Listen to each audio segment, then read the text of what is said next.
Goodbye. I'm Ricky Horny. We're done. I'm Ricky We're Horny. done. I'm coming over to feed Carrie endless bowls of horny nut Cheerios. Eat up fudge. Horny nut Cheerios. I'm Ricky Horny. Goodbye. I'm gonna turn the computer off right the fuck now. You fucking asshole. I thought you liked this format. I thought you were having a good time tonight. Good night. You fucking nutcase. When are people going to see us Restart. next? When are people going to see us? Restart. When are people going to see us Friday, next? Friday. What time? 6. Ciao. Goodbye. Restart right now. Thanks, guys. I hope you like that format. I'll work on it, and I'll try to make the clips a little longer or whatever. This was a it's something we wanted to do for a while, incorporate it, this way, and I'm glad you guys liked it. And there's always going to be some videos that go through that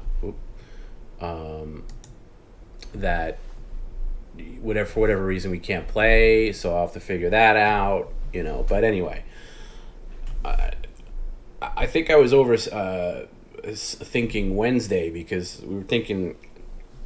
So Joey and I were kind of hashing this out, like a good thing. And I get, by the way, credit to Joey. He's been pushing the media share for a while, and I know it's something that Scott and I talked about a long time ago, but we thought it would be a ways off and how to incorporate it and everything. And I think if we do it just on Wednesdays, it works. Because I don't see it working all 3 days, but I like it being. I like it being different. I like changing things out. We got a lot of plans for the channel going forward. That that little changes that'll be a little different.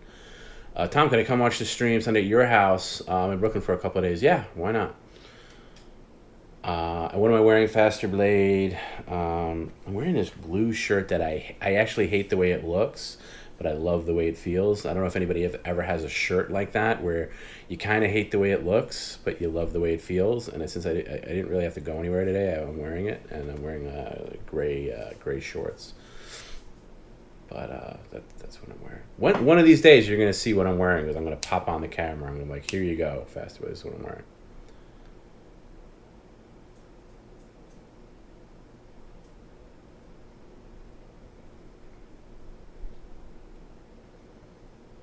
And by the way, super credit to Joey tonight. He really was working overtime tonight. Number one, Hero's out of town, so we were short one mod, and he was also vetting all of the media share clips for me and like giving me the go ahead, like this, because you got to check to see if somebody sneaks in some I don't know, something that you can't show. So not only was he moderating, he was doing that. So. As usual, amazing job, and really, I said this to him privately, but really, the role he does and has been doing is beyond that of a moderator. It's really that of a producer, and the way he's been coming up with things and contributing. Sure he's a moderator, but I think it's he thinks like a producer, and I told him that, and so. He deserves a lot of credit for the direction of the streams and a lot of the stuff that runs smoothly is because of him. Despite the fact that we didn't do any no offers tonight too. I wanted to have one because I think a couple of weeks ago I said this where. I forget. I was saying something about Wednesday and how there was like no, there could be random, wild card Wednesday, but there was no real tag to it. And I didn't want to be gimmicky with it, but I got a lot of feedback from fans, and I always appreciate when people write me. Feel free to never feel like you can't write in to me or anybody related to PCL. probably not going to get the greatest answer from Perry, but you could feel free to write him as well. But anyway, like, hey Tom, what I really like about Wednesdays is there's a focus on the tip comments, and they're actually pretty current. Like, you're not 2 hours behind like you get on a Friday or a Sunday, and they're also, Perry's more engaged. It's more about that. So I thought about that, and also enhancing that, with the media share, where it's more just about Perry focusing on things, kind of like old school PCL, where it's just about that, and then so we're not going to bog it down with like offers, like this, that, and the other thing. We could save those for when they come up, on like a Friday or a Sunday, but it's I think this works, and we'll we have other plans too that we'll implement. It doesn't have to be every day. Doesn't have to be the same thing either. Every the 3 days of the week. So anyway, I'm glad. I'm mostly. I'm even checking like messages now, and a lot of people liked it. So that's good. You're not gonna please everybody, because some people, some people could say. I know some people wrote me saying, please don't play the Ricky Horny song anymore. I hate the Ricky Horny song. And then some people were like, I love it. Why aren't you playing the Ricky Horny song every time he goes to the bathroom? It's like, oh, please don't play it, So, and then some people, I hate the 92 story, please, and then, oh, I love the night, so it's like, you're never going to tick every box for every person, but, you want to please as many people as possible.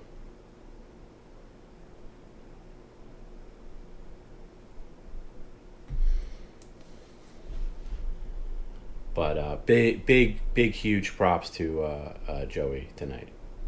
Joey / Jim.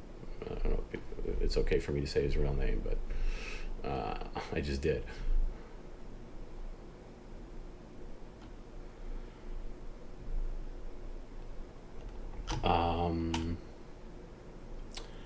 Hey Tom, this is from Il Murray. Have you ever thought about occasionally letting in longer donations from longer format, like old school $10 shout outs?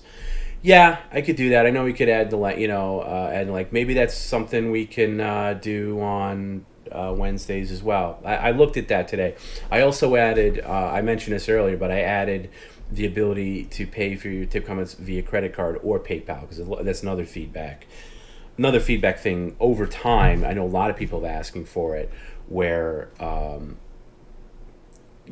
they wanted to pay by credit card. They don't like PayPal. Now you have that option, and the truth of the matter is, a lot of stuff is determined by you guys and what your needs. And I think since this channel started, and I mean Team PCL, we've always kind of set our sail towards the trending whims and desires of you guys, of the of the community, and what you like, what you don't like, and and that's always taken into account. And so I think we've always done that from the offset. Sometimes it takes longer than others to fine tune things, or like see what works and what definitely things that don't work. And there's been plenty of things that haven't worked that we don't go back to, but that's the nature of it. And again, I joke around and say it's not a show, it's a stream, and it's true.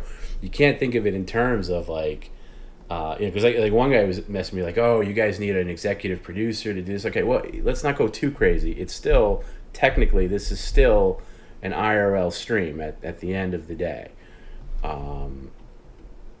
but those things do get taken into account.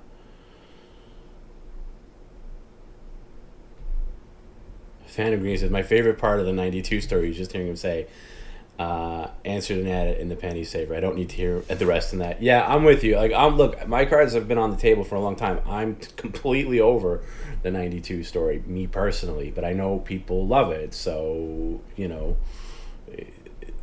again, I don't always go by my sensibilities necessarily. I override my own sensibilities at times because I know people like certain things.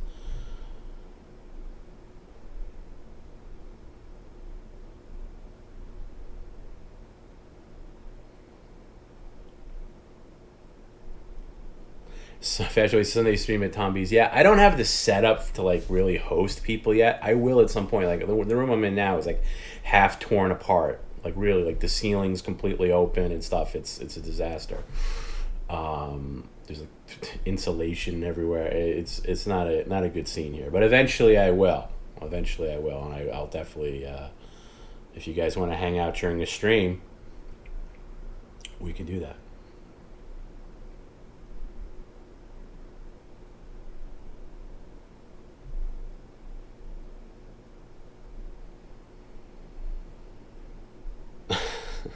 Mumble says, Perry not telling the 92 story would be like Neil Diamond not playing Sweet Caroline. I know what you mean by that.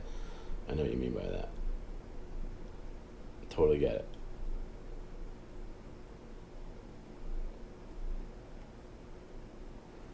The Ricky Horny song is so funny when there's an empty chair, but if you have things to say during an intermission, I'd rather hear that. Yeah, and I'd mix it up. And there was one point tonight where I did have, so I had to figure out, like there was something with the media share that I had to figure out, so I explained that rather than, have the Ricky Horny song play, so.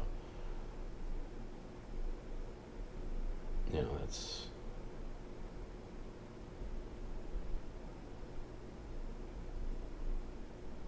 Mondrip says, I like the new Wednesday format. It will now be appointment viewing. That's cool, yeah. I know it's not easy to make any of these streams appointment viewing. Sorry, Tom. I know you hate this song also. I still love it personally. That's cool. By the way, I don't hate it. I don't hate it at all. I think it's funny. Like and here, like I'll tell you this. Like the guy who made the song requested to me that it not be overdone. He didn't want it to be Ricky Horny. The Ricky Horny behind the song did not want it to be overplayed on the stream. Did not want it to be overdone. So it was really, we're going to do it that one night where Perry signed that contract, and that was going to be the end of, not the end, but, it was like a stipulation that every time we went, and then I didn't do it after that, and then people wanted it. So look, hey, we'll give the people what they want. But, there's going to get a time where you guys are going to be sick of it. Trust me. And when that happens, we'll dial it back and we'll do something else. That's just how it works. There's no set format here, But I think we did a poll. What was that, on Sunday? We did a poll, and like 90+% of the people who voted wanted the song. So, but trust me, you're going to get sick of it eventually. It just happens. But maybe not right away. And when you do, let me know. Let us know, and we'll do something else. It doesn't have to be a thing. Like one guy contacted me. He was like, "Oh, I hate it. It's." I feel like the word cringe is getting overused. Like, "Oh, it's so cringe." I was like, "Okay, well, it's not meant to be taken literally."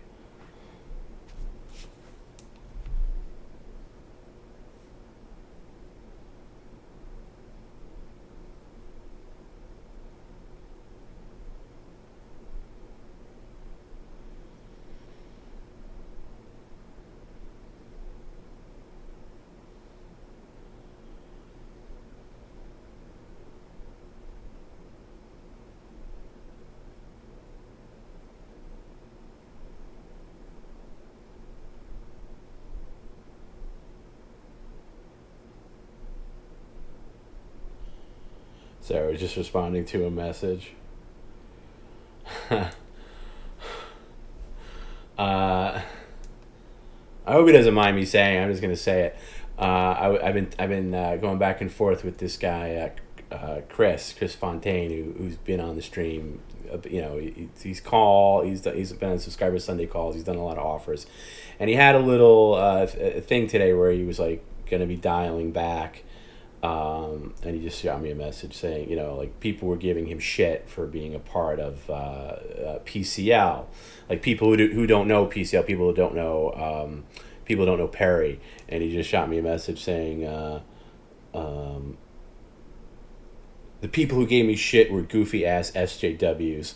I'm gonna be back next week with more stunts. So that's my man. That's great to hear, Chris, and you're always welcome back. You've always been you've been a huge contributor, and we love you, and I'm glad to hear that. So really, that's great. Robert says he loves that stupid song.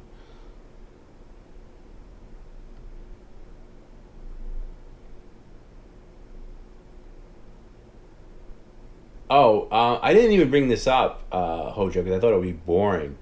But if there's any new mouse lore, and did the door cells fix the mouse? You know what? I'm going to have Perry explain it. I'm going to call him. It's funny. I was going to bring this up, and I didn't want to get too chatty with him because I wanted to dive into just the format of tonight. So I did the serial stuff at the end, but I really didn't want to get too chit chatty. But that's a good question, and I think that's something that Perry can answer.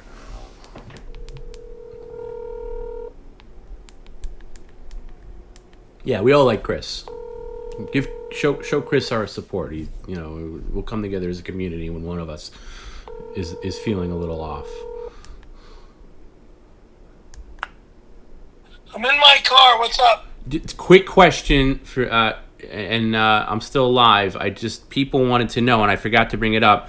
They want to know the update to your mouse situation because your mouse was working tonight, and they wanted to know if you got Duracells or not.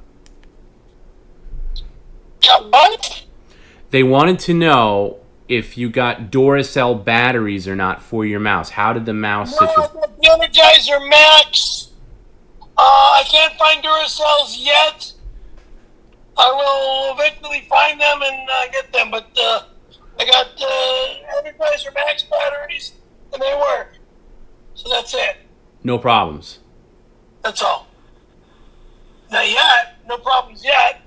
Okay. I mean, yeah. Okay? It's strange because you were such a Duracell guy and you were anti the idea of getting... I'm not a Duracell guy, and I'm not interested in Energizer. Actually, the batteries are a little bit on the weak side compared to Duracell, but when I get Duracell, I get Duracell. Right now, I got to deal with the Max Energizer. But they're brand new batteries in the mouse. How can you say that they're... how can you say that they're not... They're not Duracell, period.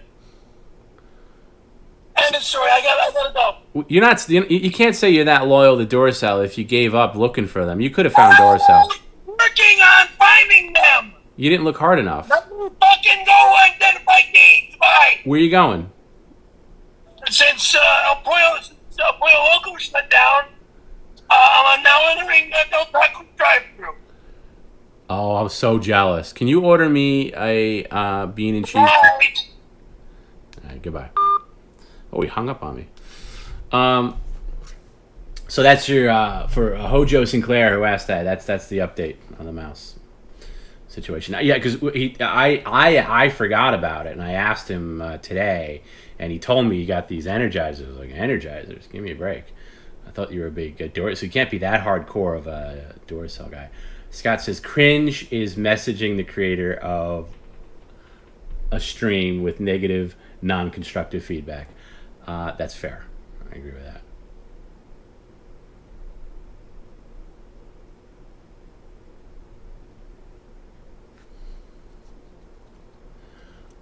Tom, the song sounded good one time it played while the hallway camera was active, but when it plays from Perry's camera, it double plays over itself. Is it still doing that?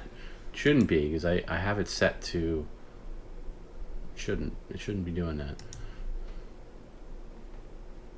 There's a weird thing with like double plays and like the mixer of Streamlabs that I still have to get a handle on, and it's annoying because sometimes the fix is like to set it one way, and sometimes the fix is to set it other way. It makes no rhyme. There's no rhyme or reason for it. Like sometimes when my microphone echoes, it usually works itself out, but it's annoying. And if I set it one way on one stream, the way to fix it the next stream is setting it back the other way. It makes no sense.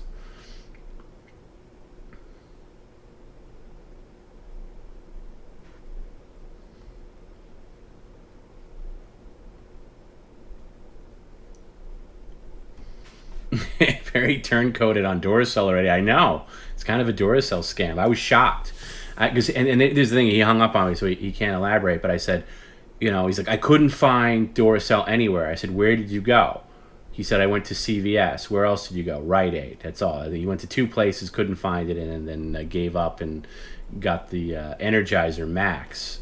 But, if he really was in the Duracell, he would have looked a little harder.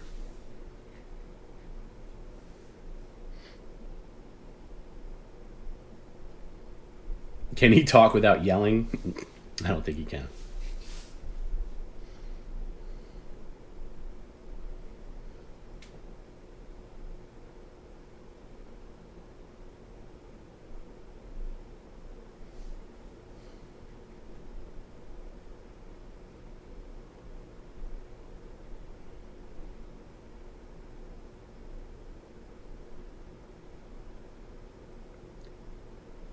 TomB, what were some of your favorite clips played tonight? There were a lot of good ones. I loved the Bones mix. No, I mean, I'm gonna give. I mean, look, I'm not blowing smoke. I think Belushi Sushi is extremely creative with his his tip comments, B, his offers, and again, he did the trifecta tonight because he showed his unique creativity by that thing like matching up the air conditioning perfectly. I mean, with the squirrel. I mean, it's funny. Like, look, the thing there is to get Perry to look, and he got Perry to look. That was amazing. My favorite was the one where it disappeared. And by then Perry, I love how bravado Perry's. That's a Photoshop job, whatever. But he still looked. He still turned around and looked. So that was by far and away my favorite. And it's taking this format and making it something to me very special and unique. I mean, actually, I don't know how he did it. I don't know how he did it. Like in that time, and it was matched. It looked perfect. Like, how did he do it? It was perfect. I mean, I couldn't do that. I couldn't do it. Couldn't do it. So that was great. And there was some other really good ones. The West Most ones were really good. I like the Bang Energy thing. Really, there was a couple we were a little weary of. Like, it's a little too. But yeah, Tony says that the 12, 21 stuff. Like he was getting seriously scared. Like he was getting frightened. It's one thing to hear about the children of Moen, but to see them is quite a different thing. So yeah. Can we do a haunted stream in October? Have videos of ghosts in his apartment overlay? Yeah, I want to do a good Halloween. It might coincide with another TomB week, Halloween. I like to do a trick or treating stream where all the regulars come to trick or treat and hang out and have candy and stuff. That would be nice. That's an early idea for Halloween. Or maybe go up and down Perry's hallway and have Perry trick or treat to all his neighbors, they all know who he is.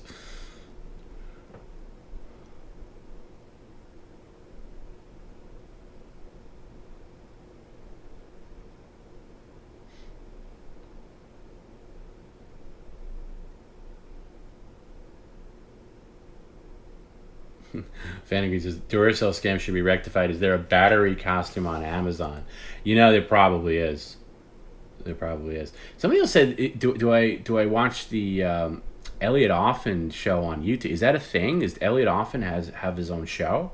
Because if he does, I'm watching that for sure. I love Elliot Offen. Well, he's one of my all-time favorite.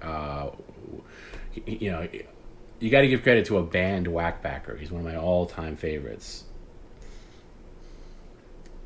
I have a friend that we still quote Elliot Offen stuff, like via text message, like still to this day. Like we'll just we'll type like that's gangsta talk for whatever like. And I like all the if you don't know who I'm talking about, Elliot Offen was this crazy guy that would go on Howard Stern. And I like all the incarnations of Elliot Offen too. I like shy, meek Elliot. I like con artist Elliot. I like fitness guru Elliot.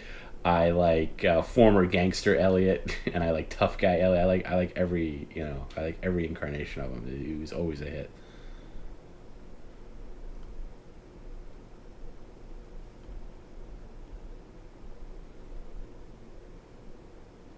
Oh, cool. Yeah, send me a link, man.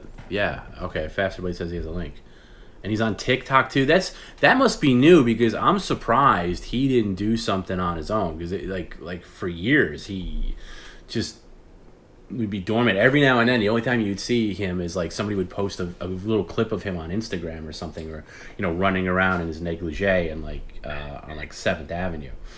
But yeah, that would be great.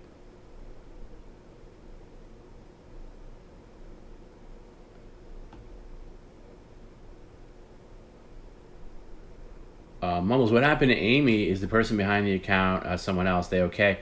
Good question. I don't know. I mean, it's the summertime, so I think some people just kind of take time off in the summer, and maybe they'll come back.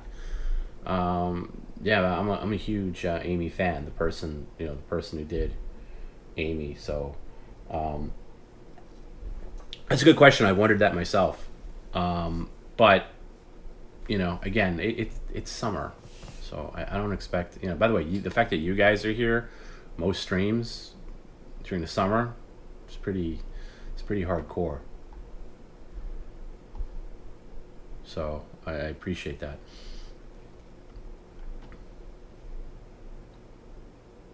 Elliot flies by on a skateboard. Oh, I got to see that. Yeah, I mean, I'll watch him. And I've said this before. YouTube's pretty much the only thing I watch because I just need quick in and out things that'll hold my attention for a short time. I don't have the brain space right now to get into like a show or watch an actual drama or whatever. Not that I'd want to. Joey says the last time he talked to Amy was at the end of June. Okay, that makes sense. So it's that's fine. I mean, people take time off. Why does Perry sound like Jeff the Drunk? I get why you say that. Sometimes he could sound like that.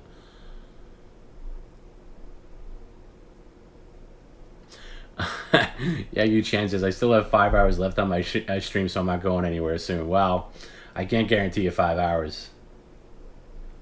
Tony Hawk says, seeing the diamond, I feel so accomplished. Keep it up, Donkey. You can get one too. Yeah, and I really that was Scott's idea, and Scott, he types in sometimes as the Perry Caravello live account, and he's basically our executive producer, I would say. Does a lot of behind the scenes stuff, and is pretty much responsible for the PCL model as it is.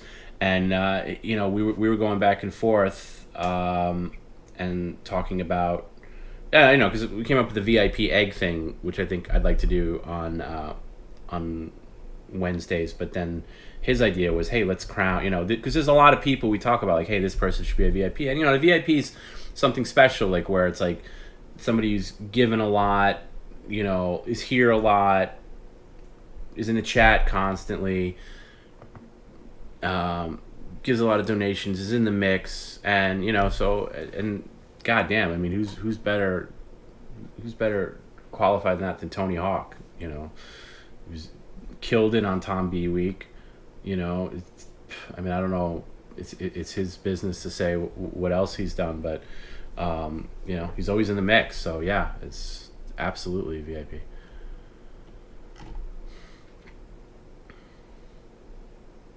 Tom, where do you usually summer? At home. And I mean, I don't think I've ever had a summer where I spent it somewhere else. I've had like little trips on summers, but yeah, this summer, I think I've said this before. This summer has been non-existent to me because starting with Memorial Day weekend, which is when the summer officially kicks off, that's when I went to California, with Perry and everything, and then when I came back, it was like between taking care of my dad and moving and all that stuff, I'm looking to squeeze some stuff into August, but we'll see.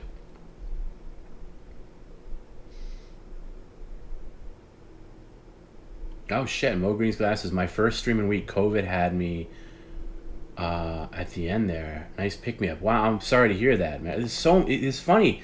There's a lot of our PCL people have had COVID. There was Bill Axt, and there was at least 2 other guys. Mark was another one. Now Mo Green's glasses. So I'm glad you're back. I'm glad. God.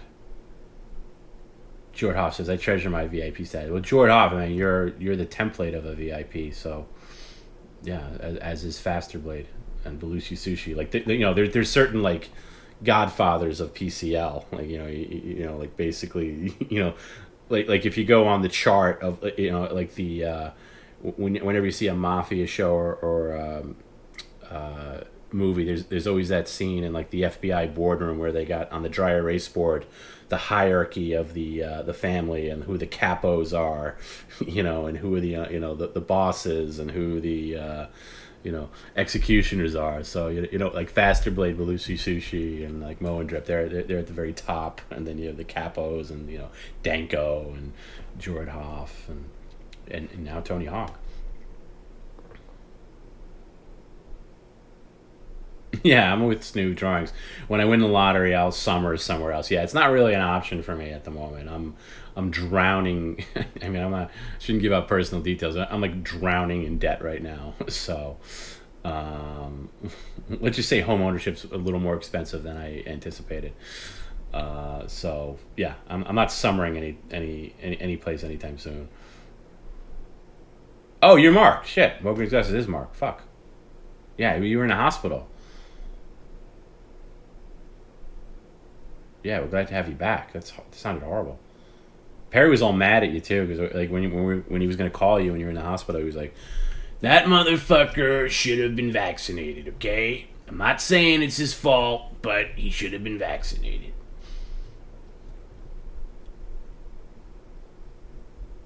Il Murray says, "I think I'm one of Christopher Moltisanti's friends." Well, you all got to start out somewhere.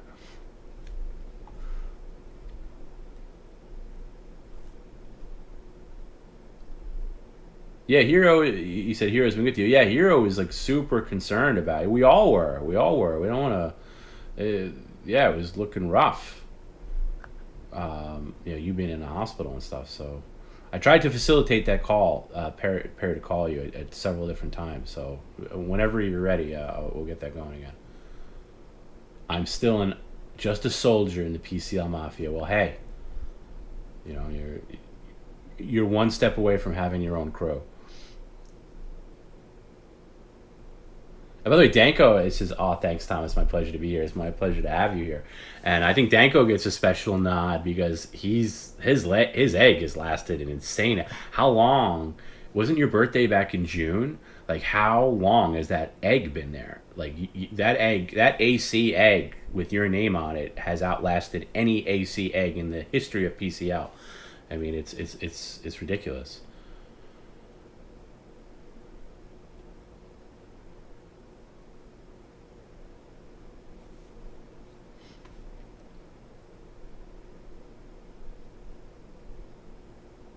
Yeah, Mark, don't feel bad that you were feeling so messed up. It's just be thankful that you're okay.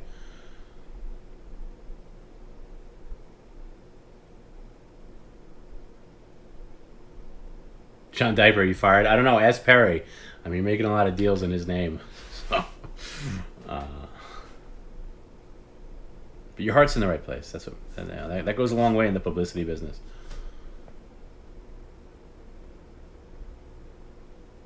Friends of yours for 40 years abandoned you because you had COVID? That's ridiculous. What shitty friends.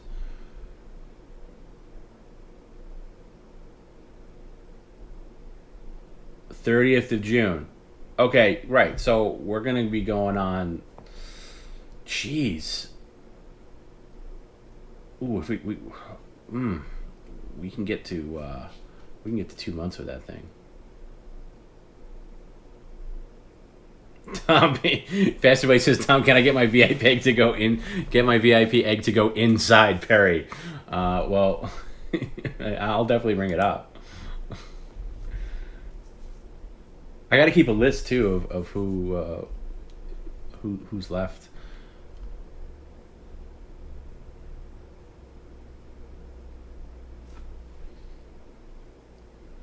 Let's go. I've never been fishing yet. If I went fishing with you, which I'm totally down for doing, I've just never been. I've never been fishing in my life. I think I've said that. I think I said that to you.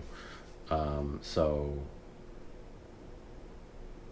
you'd have to teach me how to fish. I've never been fishing. I've never been to a strip club. Not that I'm opposed to either, necessarily. It's one of those things. I've never been inside a Starbucks.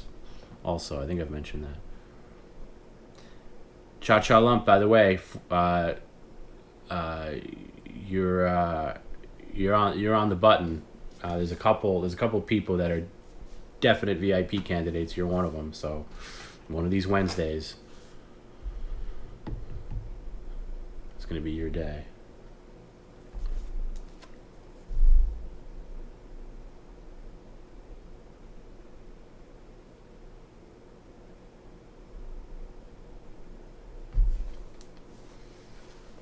Joey says, I've never been to a strip club. So, you know what my thing with the strip clubs is? Also, just...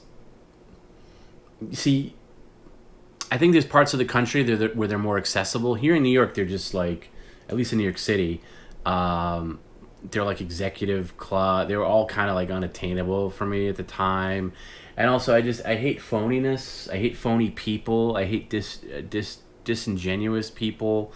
And that translates to phony atmospheres, and I just think a strip club to me, and I've only seen them in like movies, really. That's my knowledge of strip clubs, or like listening to Howard Stern talking about going to Scores or something like that. And obviously that's not a realistic thing because they got like VIP treatment. It just always seems so phony. Like you had to pay like, you know, a stripper like $50 to pretend to be into you for like 30 seconds or something, and that might be overanalyzing or whatever, but you know, not that I don't like boobs or anything like that. Of course I do, but I hate the phoniness of it. But again, I think I've said this. When I was in Portland, I came really close to going to one because it was just so trashy, and that's the kind of one I'd want to go to. I want to go to a real trashy one, like somewhere down south. Am I scared of John Diper in real life? No, I've met him in real life. He's been over my home, or my old home, my apartment. No, we had a good night together. Definitely not scared of John. And John's super. By the way, John probably doesn't want me saying this, but John's super talented.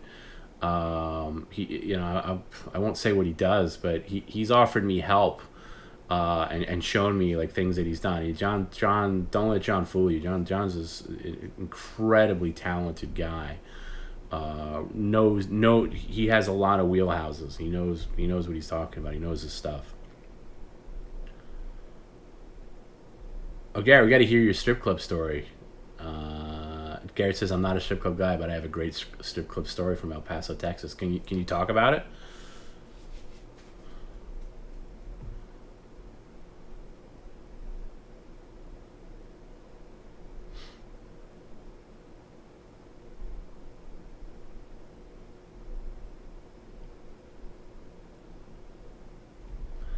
Detonate, I couldn't do strip clubs because I'm not content just looking. I'd be wanting more. Yeah, I hear what you're saying, and I think they try to.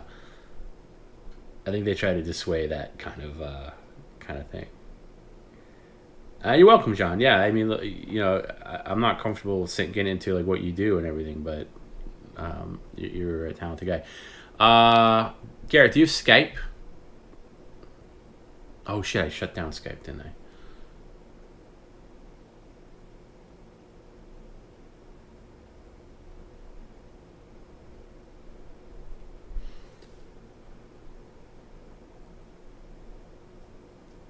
You know what we should do? We should do maybe Friday's rough because Friday starts late, but maybe Sunday on after hours we can get a. Oh, that's the other thing I want to work on too is and I was working with. Well, not working with, but I was talking to Joey because working implies that I was working on it. I wasn't. It was just talking about it. Joey, about like doing this thing on Discord that we can incorporate into the stream. So like we could, like, let's say we had, or you guys, I don't have any, but if you guys had strip club stories, we can do it audio via the Discord. I mean, or I can use Skype, which I use for Perry, or you can just call in, you know, on my phone, which will be over speakerphone, but whatever. We can do that. John says, Tom, you can say whatever you want about me. I don't give you my real name. I'm not going to give you a real name, but John's a very talented wood. He does wood restoration, and there was a couple of weeks ago, I mentioned at my desk, there was like, I had a swelling in the wood. By the way, that is miraculously gone down a little bit, John. Like the bubble I was talking about, and I sent you a picture of it on my desk. I have this really nice desk, and you know, it's just throughout the summer, I didn't have proper coasters or whatever, and like condensation got into the wood. I'm feeling it right now. It's still there a little bit, but it's gone down. It's not as big as it was. So it's gone down. But anyway, he offered to help with it, and he was showing me like restoration shit that he did on wood. And I also have a dresser in my bedroom that the top of it, like the wood, like just ripped off because I was stupid last summer, and I put something on it that was like I forget even the material. It was like plastic, and the sun got in there. It was just like basically melted, and when I ripped it off, it like peeled off a lot of the finish. And John was giving like, oh yeah, I can fix that. And he was showing me pictures of his work, and it was beautiful and really beautiful, really. And he was telling me exactly how to do it. Like, oh, I would do this, I would do that. It just blew me away, and just showing me what like so it's cool hearing like about. And you know, and other people have helped me out too with other things. Like I mentioned that whole tiki bar fiasco, which I've had to put in the back burner. But like you know, a couple of lawyers reached out to me that watch, you know, the streams, like PCL people who are lawyers. You know, Jesus Christ, who I hope he doesn't mind me saying, you know, kind of works in that field in a commercial way, was giving me a lot of advice, even asking his dad. And it was just it's really cool to see, you know, people, what they really do, and how talented a lot of you guys are. You know, it's nice. My poor. So Garrett, let's say, because I actually really do want to eat some cereal because I'm like I didn't have dinner. I'm gonna have some cereal and watch. I'm gonna watch Elliot Offen on YouTube. That's what I'm gonna do with the rest of my night. So maybe the next after hours, let's do that. Let's table it for then. I'd like to hear it if you can get Skype. So I think Skype's an easy way to call into the stream, or me to call you or something like that, and. John Blue, TomB. No, he didn't, unfortunately. But maybe, yeah. So get Skype. Let's go back to that. I don't want to be all over the place. I got to figure out now. I got to go through after the stream. Well, maybe not right after the stream, but I got to go back to the couple of videos that we couldn't play tonight, and actually the Shaft trailer, which Chaz told Joey that, you know, Perry could keep it.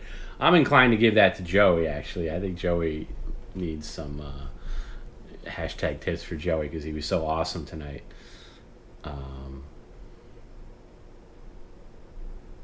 know, Garrett, if you have Skype, let's just fucking do it now. Sorry, let me get my Skype up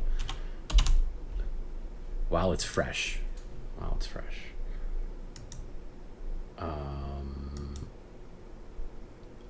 I'll tell you what. Why don't you message me your Skype name and I'll just call you. I just gotta create a new Skype thing because I shut it down when Perry left. Do this. Yeah, just let me know. I'll wait. Captain Ron plus cereal. You know, one of these nights, in your honor, Tim, I'm going to watch Captain Ron. I remember seeing it, like, geez, not when it first came out, at least when it came out on video.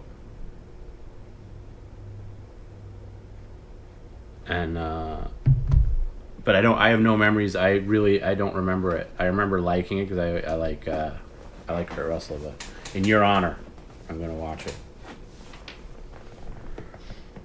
one of these days when I get this goddamn room done and I can actually have a TV in here. You should see the state of this room, by the way. It's disgusting.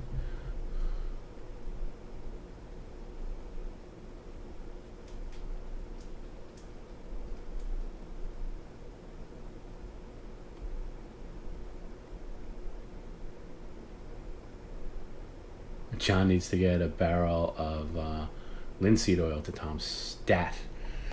Yeah. Well, I also need this desk stained a little bit because when I moved, I mean, John was in my apartment, in my old apartment. He can tell you because it was 2 floors, too loud. It was like a duplex, you know. And the second floor had like the bedroom and my office, and there was like a little balcony. And you saw the size of my desk, so I had to move it twice. I had to move my desk twice. Once I moved it out to the house, thinking that was going to be the setup, and then when I realized I wasn't going to have internet for a week, I had to pack it up and move it back twice. So when it went up those stairs, like, you know, you've been in the building, so you know the hallway and everything, and how fucking hard it is to get to my apartment where it was. I was like the last apartment down, like 2 huge hallways. And then getting the desk up those stairs in the apartment. There was basically moving it, well, I'd say, 4 times really. 2 times down the stairs, 2 times up the stairs. There's a lot of dings and shit that went on the side, so it looks kind of rough. It's supposed to look rustic, but it looks, it's seen better days, let's just say that. I don't know if you heard John. Remember the other, I don't know, a few weeks ago, because you weren't here when I mentioned it. I was mentioning I lost those headphones and my DAP, my digital audio player, and I said, yeah, they're gone. I probably left in the apartment, and you said it's probably in a box somewhere. Well, guess what? It was. I found it. I found it the other day. I found them, and they were dangling out of this box. I was moving this box, and they were dangling out. I was like, oh my god, is that what I think it is? And I thought of you because you said that, and I was like, oh, John was right. I can't wait to tell him. I was going to message you, but then, you know, things got away from me. I had guys in here installing air conditioning and stuff. Cha-Cha, Tom, is your family okay? Sorry I've been in and out. The stream is like, yeah, they are, and thank you for asking. My dad's feeling so much better. He's not quite 100%, but he's so much better. I think I mentioned this. He was diagnosed with vertigo, so he's getting therapy for that. But his blood pressure, which was sky high, and that's what was really scary, that's come down to just about normal levels, and he's taking it easy. He still has issues with balance and stuff like that, but we're working on that. My mom has some kind of stomach issue, but she's going to a doctor for that. Anyway, it's great. It's great that it's not such a worry. So thanks for mentioning that. Okay, Gary, I'm going to check that right now. Now, let's do it now, Gary. Let's just do it now. We'll make this the closer. Let me go into... I'm going to invite... You don't have to accept video, because if you want to accept video, you can. I'll just put you in the Perry window if you want.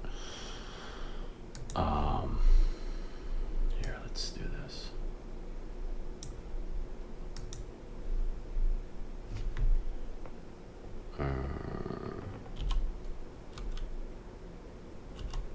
I'm calling Garrett, and he's going to tell us his stripper story.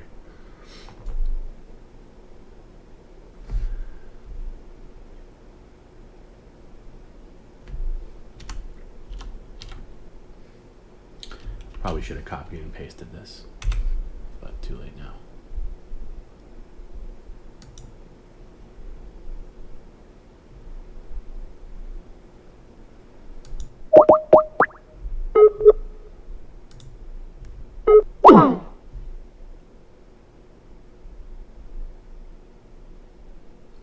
What happened?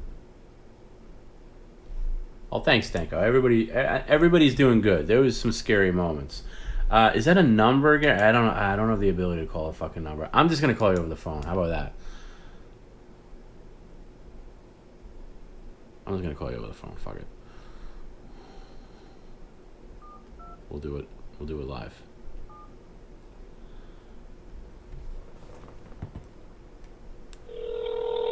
Calling Garrett.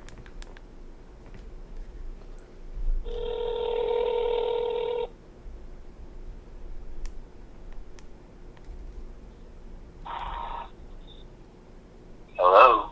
Hey. This is Perry Caravello live. Who am I speaking to? Hello? Hello? It's Garrett. Garrett? Yes. It's Tom. This is Tom. Okay. Can you hear me? I have put my Bluetooth in, put my ears in. Yeah, I hear you fine. So, Oh.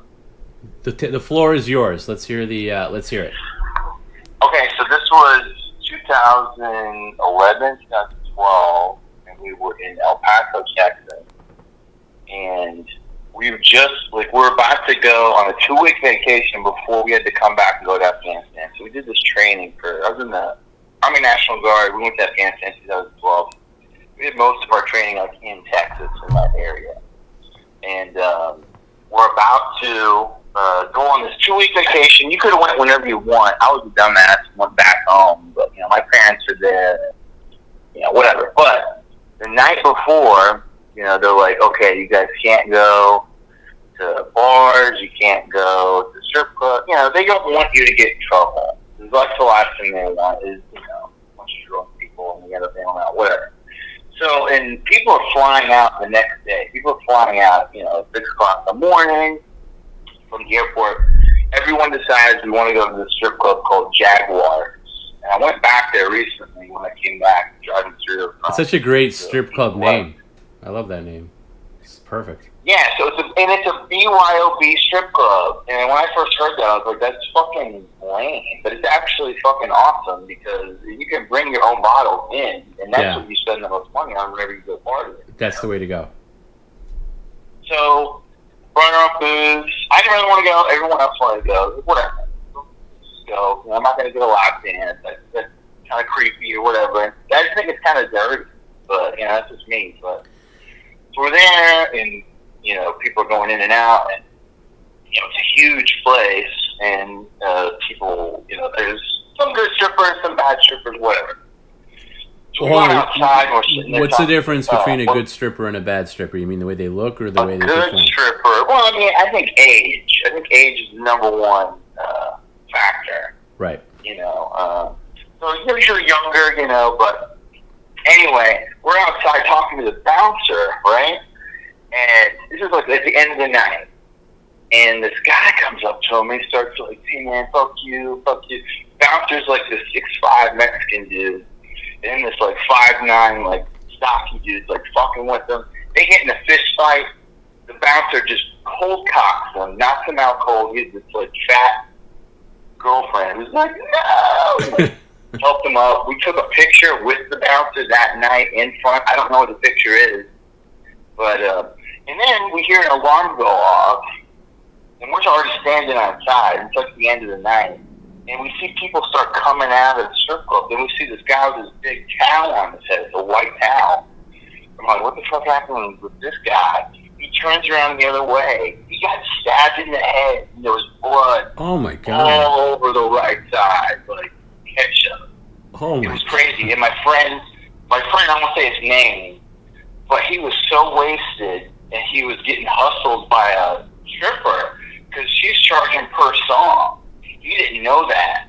And then right when she's like, you owe me like $200, they're like, everybody get out, everybody get out. So he just ran out of there. And then we get, so we left. And then we're coming back. It was 2 weeks later, I came back. I see like my main guy. It was a guy I hung out with a lot when I moved in. He's like this big Puerto Rican guy. He's like, hey, Savage, I did something bad. And I was like, what do you mean you did something bad? Just remember when we went to Jaguar? I was like, yeah. And he goes, do you remember the stripper at the end of the night who was kind of like old and haggard? Not really that haggard, but she was a fine choice. Right. And I was like, yeah, I remember her.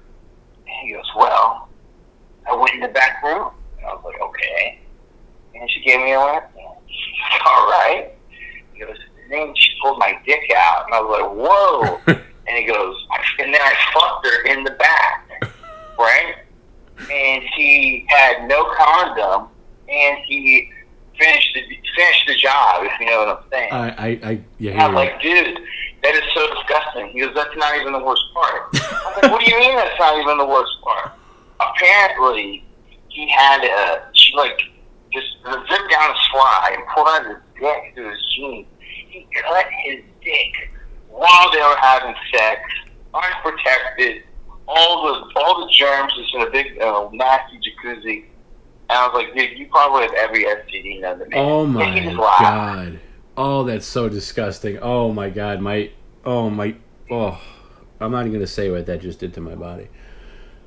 But yeah, so that's my oh my God. that's my strip club story, but I thought that was a lot of strip clubs. Wow. You know, it's funny when somebody says they have a great strip club story. Part of me thinks like, oh, this is going to be a great time. This is you guys are going to like have the ultimate story, but it's I figured it was going to be. I didn't think it was going to be that bad, but that was oh my God. Oh my God, that lived up to its expectations. Well, thank you.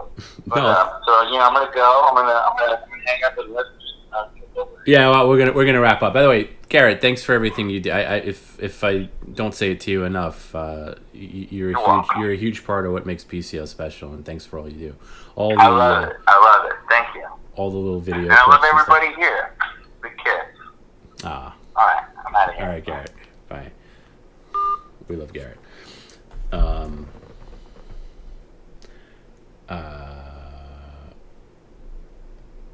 Snoot Drawing says was my dad's very Snoot. By the way, I don't know if it's okay for me to say people's names, but that's Hannah, right? I think. Sometimes I like to get people's names right. Was my dad's vertigo from COVID? I think so.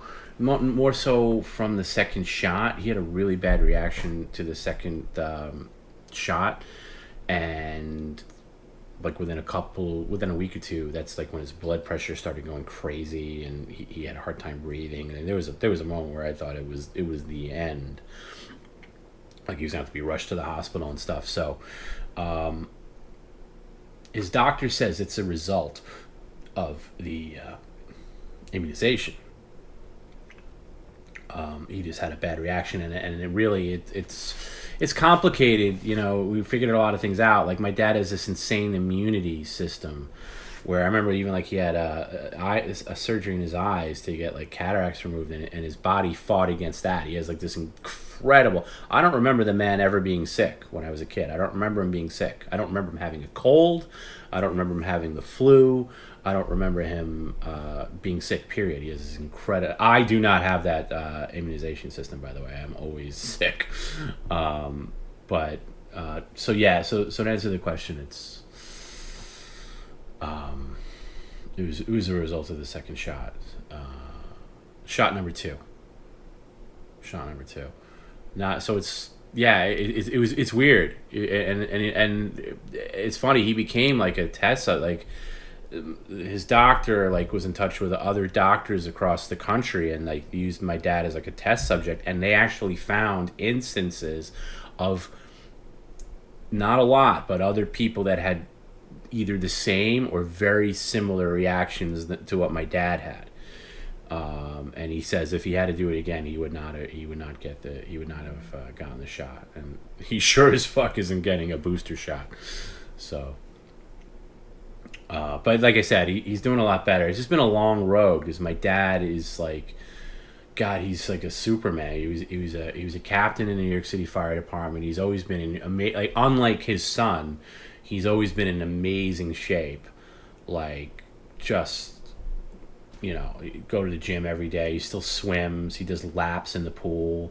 You know, he's just always, you know, and he so for him to like, this is his first moment of like not feeling that way, and he was, you know, it was mentally that was hard for him to accept. You know, and like it was scary because he was like he couldn't even do yard work, like basic things that he would take for granted that he couldn't do. So, anyway.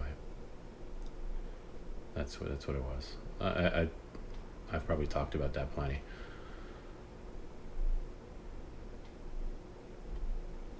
Oh, your dad's going in for cataract surgery in September. It's supposed to be a very easy surgery. It's supposed to be. It shouldn't be that big of a deal. For my dad, it was a big deal, and that was like 6 years ago now, where he had that issue where it was like his immune system fought against the surgery, basically. But your dad should be fine. I hope so. I'm sorry if that story wasn't 100% clear because we were on the speakerphone. Garrett, Hannah says she didn't hear the story. The guy who fucked his shit cut his own dick. Why? Why did the guy who had sex with the stripper cut his own dick? Maybe you can clarify that. The guy who cut Garrett says the guy who cut himself also got a tattoo of his girlfriend's name on his arm, and they broke up while we were deployed. Wow, this guy sounds like a party.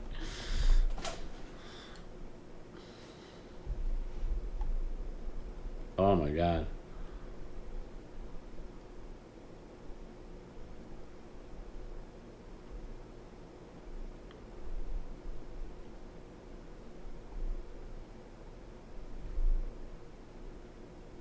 Phantom Green. Okay, Tom. Now go eat soggy cereal. Yeah, I'm gonna have. I'm just gonna have Cheerios. How boring! I chastise Perry for having boring cereal, but regular Cheerios is about as boring as it gets. But it's an American classic.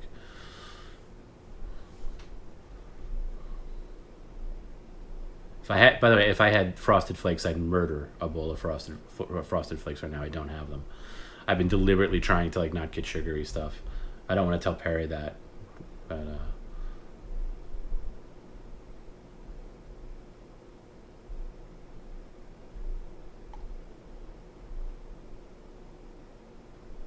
Yeah,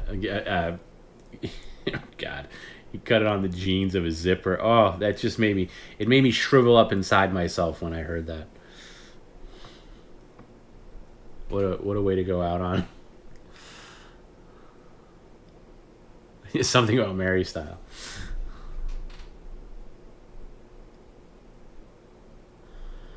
I will say I've zippered myself too when I was in high school. I did that.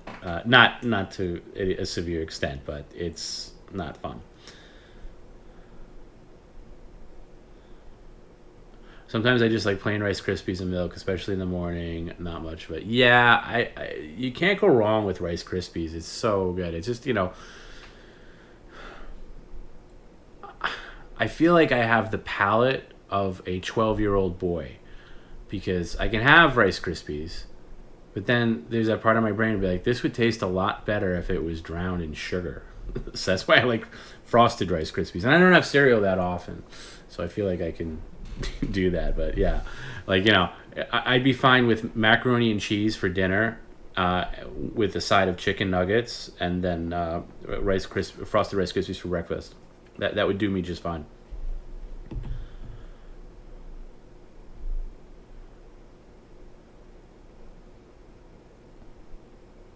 Ooh, yeah, sleeping in jeans.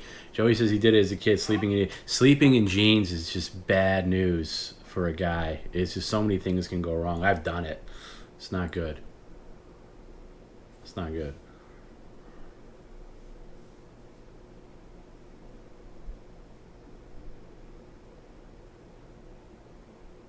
I feel like there's another cereal on the tip of my tongue that was always another like perennial favorite of mine that I'm just not thinking of because I haven't had a thing in a while. Oh, you know what I like? I like Special K. I like Special K. I think Special K is all right. Special K I used to like the old, at least when I was a kid, Special K. Now Special K is like their flakes are as big as like corn flakes. But Special K used to have very small flakes, like small round flakes, and I much preferred that. I don't know when they changed the formula or the size of the flakes. I think sometime in the 90s, maybe early 90s, because then all of a sudden it was like big, Special K was like big flakes. But this is very nitpicky, but my mom would eat Special K, and every now and again I would have like her cereal. And it's like funny, like I have two younger sisters and my dad, and then my mom. My dad wasn't a cereal. My dad was, and we all had our cereal, like that was ours. And my mom, it was Special K. and then my dad liked Golden Grams, and I liked Frosted Flakes. My sister Lauren, who's like just 3 years younger than me, she liked Honeycombs, and then my youngest sister Mary Beth, she liked Honey Nut Cheerios, and that was like if we were to get like tattoos of our cereals, that would be it. But we also mixed it up sometimes. I don't know if there's other families like that where it's like your sister or your brother have their own cereals and you have yours.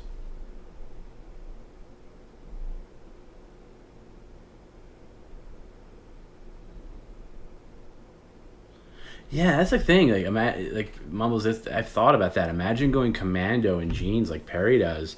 That's scary, but maybe he doesn't have to worry about it. Oh, Product 19. I forgot all about Product 19. And yeah, that's a cool. By the way, I am not a fan of mixing cereals. I think it's disgusting. Like when you mix, like, somebody mixed with like. I had a friend that would mix like Cocoa Pebbles with Fruity Pebbles. Absolutely repulsive. But Special K and Product 19 mix very well. Do they still make Product 19? That's a name of a cereal I have not heard in a long time. Yeah, Special K is advertised as a woman's cereal. Always has been. Always has been. There was like some woman in spandex, like workout gear, like in the 80s that would like, pour a bowl of Special K. I didn't give a shit. It was good.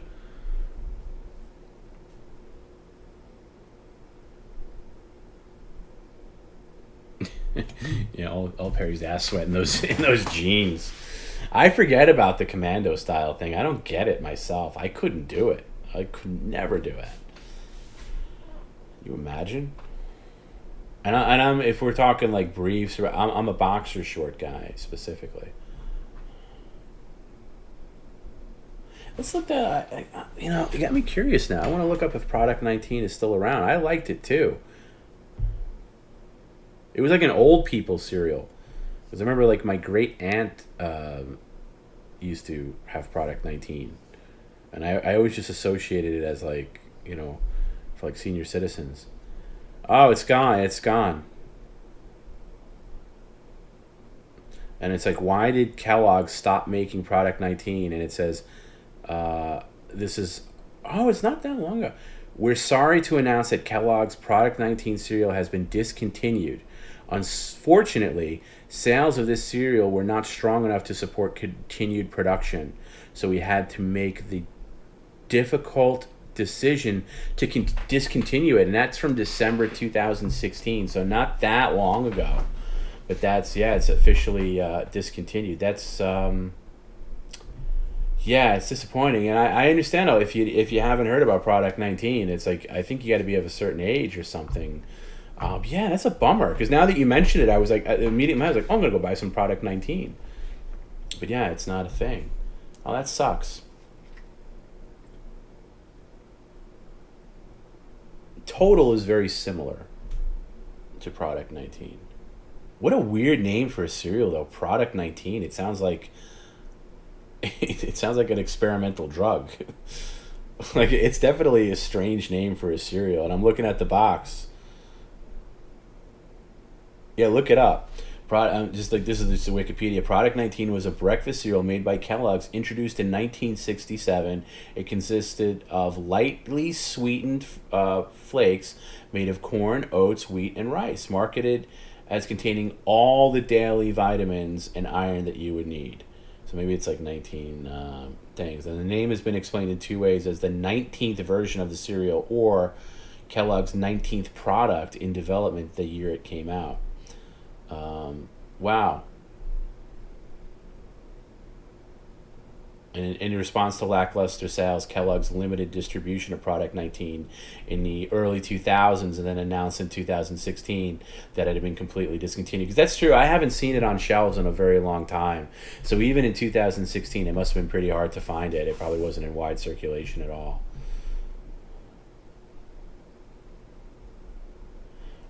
That's another thing, like another cereal segment I'd like to do is like discontinued cereals of our youth or the past. Yeah, Joey, it's a good point. Yeah, it looks like something in a Tarantino movie. It totally does. Like you would see that like a character in a Tarantino movie eating, like Fruit Brute or something like that, which was an original monster cereal from the 70s. No longer with us. I've been an old fart since I was 12. Yeah, I kind of feel that way. I've always felt like an old soul myself, and I've been into like old, like the shows I watch. Like I have no interest in like checking. I don't even know. I couldn't even name a show, like some Amazon show or whatever. I can't even name one as an example. But I definitely am interested in watching like the complete series of Mannix, like a show from like an old person show from the 60s, or catch up on some Matlock or something. But I have no interest in like a modern show. Soil and Grain, yeah. There's a lot of there was another. Well, Nut and Honey was another one that popped up. The commercial popped up earlier. I forgot all about that. That was like a blast from the past. Like just seeing Nut, and it was always a good ad campaign. Nut and Honey. What are you eating? Nut and Honey. This is so stupid. And I guess the gimmick of the name of the cereal didn't last long. Pluto does not have a Mannix channel.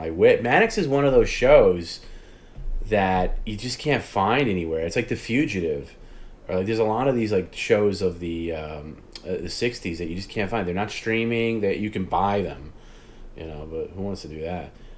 But yeah, it's not anywhere. Am I gonna watch the new He-Man? Probably not. Not from what I've heard about it. I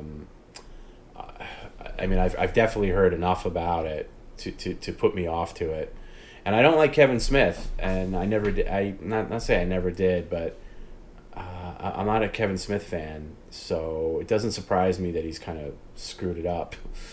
But we'll see. Maybe they'll right the ship at some point, and maybe I will watch it. I mean, I have such fondness for the original.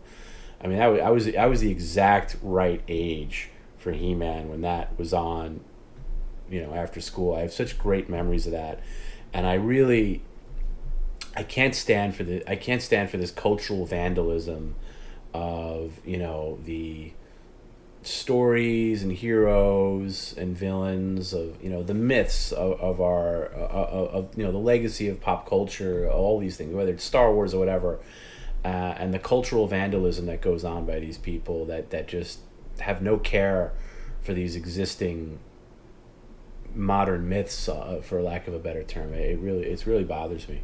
So no, I probably won't do that. How do I feel about Raisin Bran Fresh Made? I don't like raisins in cereal. Although I have had Raisin Bran and enjoy it, but I'd rather just have Bran Flakes, which is Raisin Bran without the raisins. I don't like raisins in cereal. It's like marshmallows. I'll take raisins over marshmallows, but I don't like gimmick things in cereal. I just want the cereal. I don't want marshmallows, and I don't want raisins. And I don't want puffs like Crunch Berries or whatever else. He-Man, the first episode was great. The rest was okay, not horrible. Okay, I've heard very mixed things. I'm not interested in watching the Tila show either. I'm interested in fucking He-Man. If He-Man's not in it, I don't care. Kevin Smith needs a cheeseburger. Maybe he'd be funny. Yeah, isn't he like a vegan? He looks very strange. He looks very odd. Kid in my junior year of high school kept yelling "snarf" when the teacher was lecturing, and all the kids laughed. Teachers got really pissed. Yeah, that's Thundercats. I always looked at Thundercats is He-Man. I always felt like Thundercats is kind of, and this is going to be bad news for some people. I know people love Thundercats. I always thought Thundercats was essentially plagiarized off He-Man, and Snarf is like the goofy, like furry character on Thundercats, kind of like Orko was on He-Man. The goofy like sidekick character. Yeah, so Snarf is not He-Man; it's Thundercats, and I just think Thundercats is a poor man's He-Man.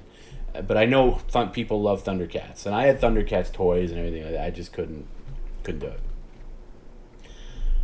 Oh, so okay.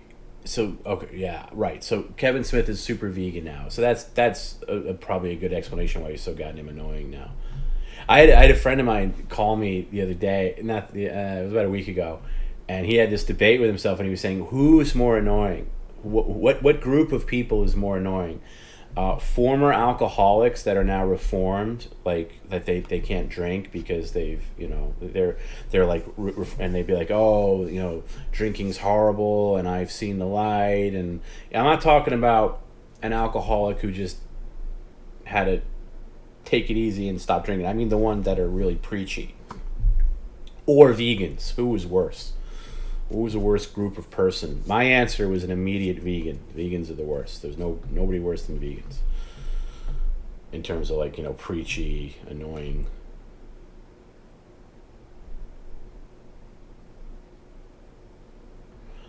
Maybe I'll watch. I feel like I should watch He-Man eventually. It just doesn't.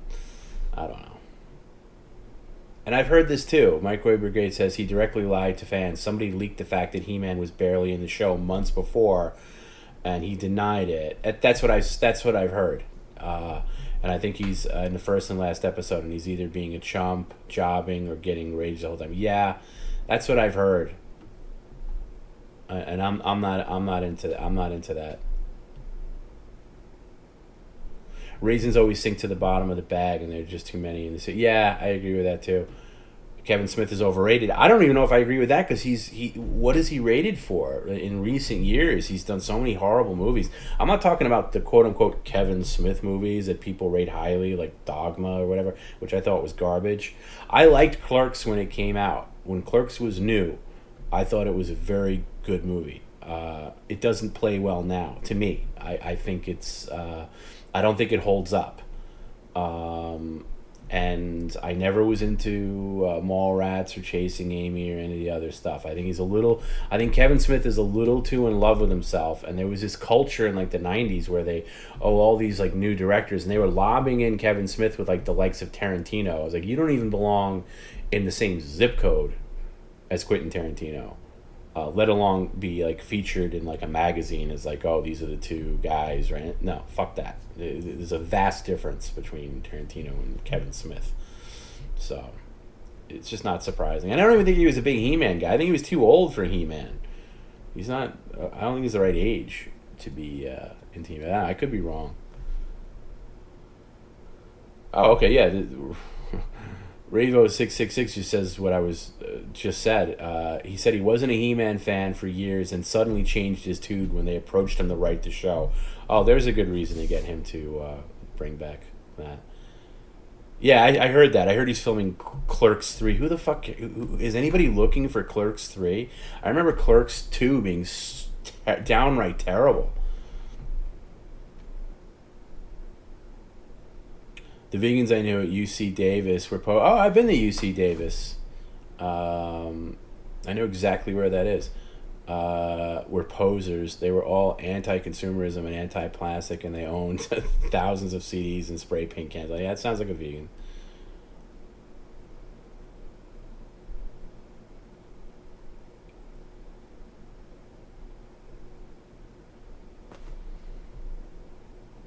Good night, Danko. I'm heading out shortly, too. I'm going to get my cereal.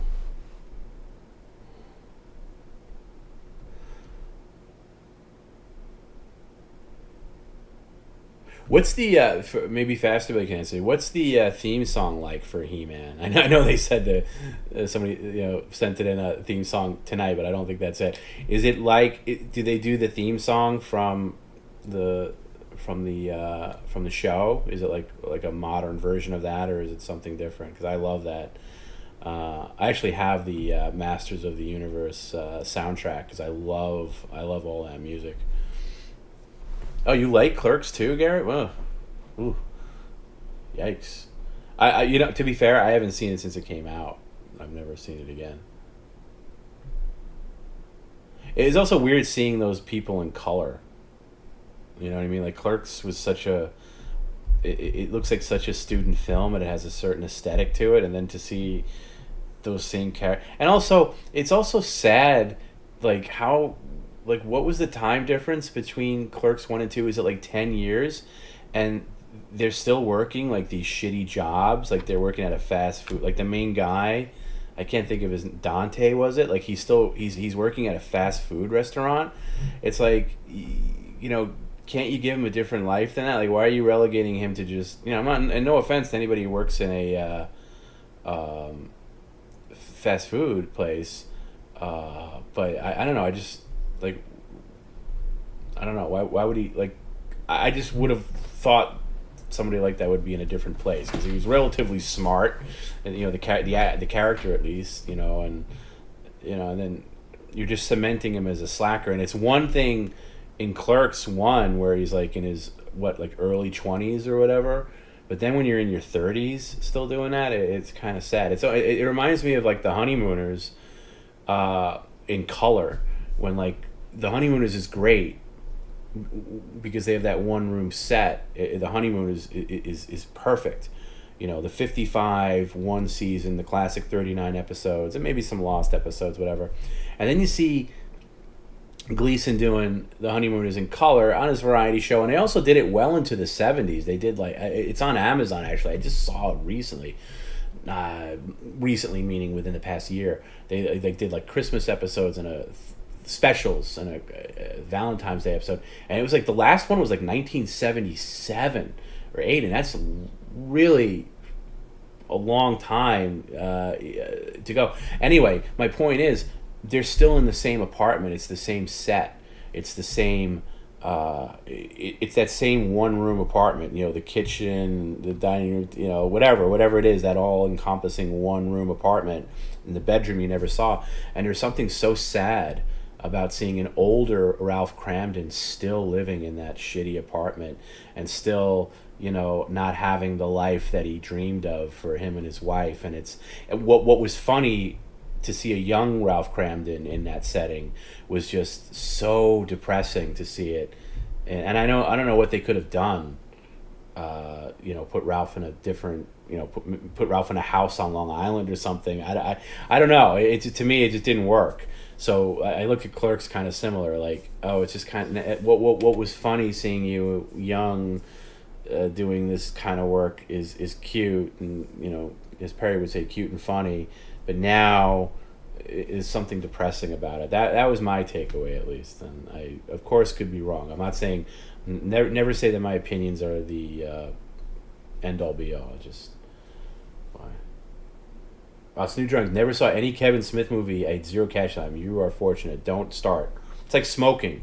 If you can make it through your deep into your 30s without smoking, don't start. If you can make it deep into your 30s without seeing a Kevin Smith movie, don't start.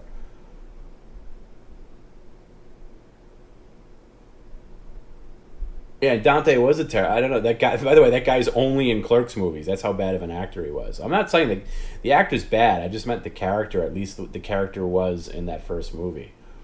You know, the character had some aspirations. He was articulate. He was a good character, and then he's just a loser.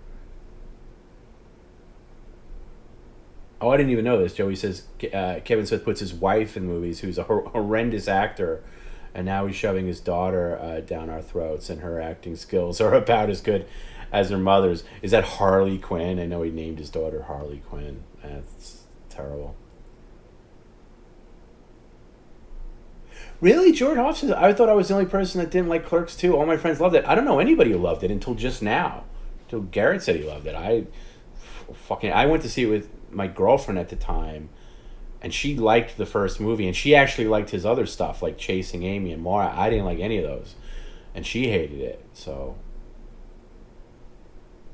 Revy666, I watched Clerks and Mallrats for the first time recently. I don't get it. They're okay at best, kind of banal, and I get that. Yeah, I don't think...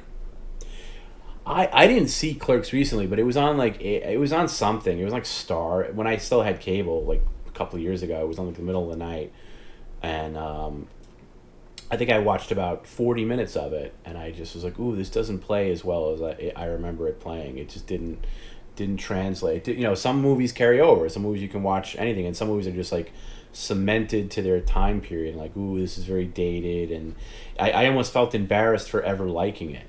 That's how it just didn't play for me at all. But there are some people that love Kevin Smith. And by the way, I think I've mentioned this. My cousin, my first cousin who lives in New Jersey, is actually very good friends with Kevin Smith. And my opinions of Kevin Smith has prevented me from being invited to certain things. Namely, she had a son like a year and a half ago, and they just had a baptism recently, and I was conspicuously not invited.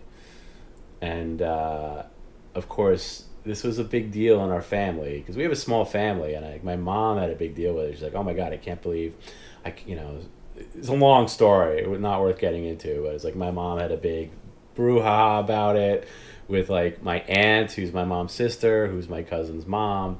She's like, I was invited, and then my mom couldn't go because my dad couldn't go because my dad was really sick at the time. And then my sister Lauren told me, like, I was like, oh, who was there? She's like, this. Oh, and Kevin Smith was there. Kevin Smith and his wife was there at the baptism. I was like, oh, well, that tells me something. So she didn't trust me. My cousin didn't trust me to be in the same room as Kevin Smith and not open my big fat trap about how much. God forbid. Oh my God, can you imagine if He-Man had come out and her baptism was like next month? I would have. Oh my God, that could have gotten really ugly. What did you do to He-Man? So anyway. Yeah, Carrot liked it as much as Midnight Run. Well, whatever. Not everybody can appreciate Midnight Run. Family stuff can get crazy, that's true. But my family, very drama-free. I know other families, like siblings, don't talk to each other. This person doesn't talk to his brother. Oh, we don't talk to that uncle. Not so in my family. I have a very, very small family. I have extended family in California, like San Francisco. Don't see them as much. But our family here is very, very, very small. But anyway, I remember, it's not my cousin. It's my cousin's husband, who's kind of, I shouldn't say this, but I'm not going to say it. I'm not going to say anything. Anyway, he's different than the rest of us. And he is friends with Kevin Smith. They play in like poker games and everything. And there was like a couple of times, a couple of Thanksgivings where like Kevin Smith would come up at the table. And I think you guys know me well enough to know that I'm opinionated and sometimes I can't keep things to myself. And I should probably let things go sometimes. But he was being very braggadocious about it at the thing. Like it was the greatest thing that he was friends with Kevin Smith. And I hate starfuckers. I hate people that brag about their celebrity friends. Anyway, so he was going on and on. This is Thanksgiving, by the way. And it was at my mom's house. I probably should have been more benevolent, because he's, whatever. Anyway, so he starts talking about Kevin Smith, and I start rolling my eyes. And I've had a couple of drinks or whatever, and I was just like, oh, really, Kevin Smith? Like, oh, yeah, we play poker at his comic book store. And I'm like, it's great. And I'm like, and this is back when he was, like, really huge and, like, smoked and, like, it was like I think I made fun, and I think I made fun of the way he dressed because he was always wearing this like weird like hockey jersey or something like that. So I started making these little comments and stuff, and I was like, "Oh, you should invite me to one of those poker games. I'd love to ask him about that Cop Out, the Bruce Willis movie with Tracy Morgan."